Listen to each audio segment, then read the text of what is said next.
নমস্কার বন্ধুরা, Molly's kitchen থেকে সবাইকে স্বাগত। আশা করি আপনারা সবাই ভালো আছেন, আমিও খুব ভালো আছি। আজকে যে রেসিপিটা বানাতে চলেছি সেটি হলো বাঁধাকপির ঘন্ট। এটি নিরামিষ রেসিপি। এটা আমি নিয়ে নিয়েছি এখানে বাঁধাকপি কেটে, এটা আমি জলের মধ্যে ভাপাতে দিয়েছি।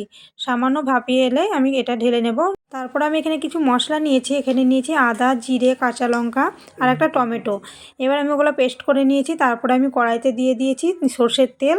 তেলের মধ্যে দিয়ে দিলাম কালো জিরে আর তেজপাতা ফোড়নে। তারপরে দিয়ে দিলাম কেটে রাখা আলু। আলুটা একটু ভাজা ভাজা হয়ে আসলেই দিয়ে দিলাম কিছুটা ভাঙা বড়ি দিয়ে দেব। তারপরে দিলাম মটরশুঁটিটা আরও কিছুক্ষণ নেড়ে চেড়ে তারপরে দেব এবার বেটে রাখা মশলাটা আমি দিয়ে দেব। তারপরে দিয়ে দেব এখানে একসাথে দিলাম লবণ, হলুদ, কাশ্মীরি লঙ্কার গুঁড়ো। এগুলো আমি সমস্তটা দিয়ে ভালো করে মশলাটা কষিয়ে নেব। তারপরে মশলাটা কষানো হয়ে গেলে আমি এখানে দিয়ে দেব শাহি গরম মশলা। শাহি গরম মশলাটা কিন্তু দিলে টেস্টটা দ্বিগুণ হয়ে যায়।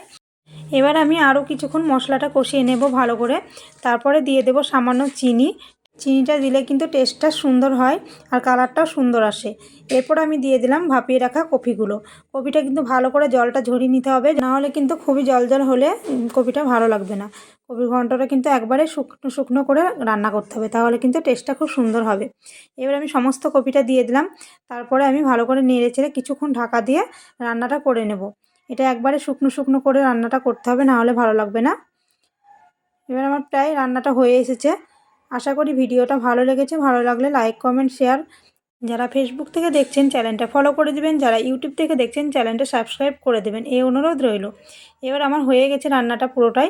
এবার কিছুটা ধনেপাতা দিয়ে দেব আর নামানোর সময় 1 চামচ মতো ঘি দেব, তাহলেই হয়ে যাবে।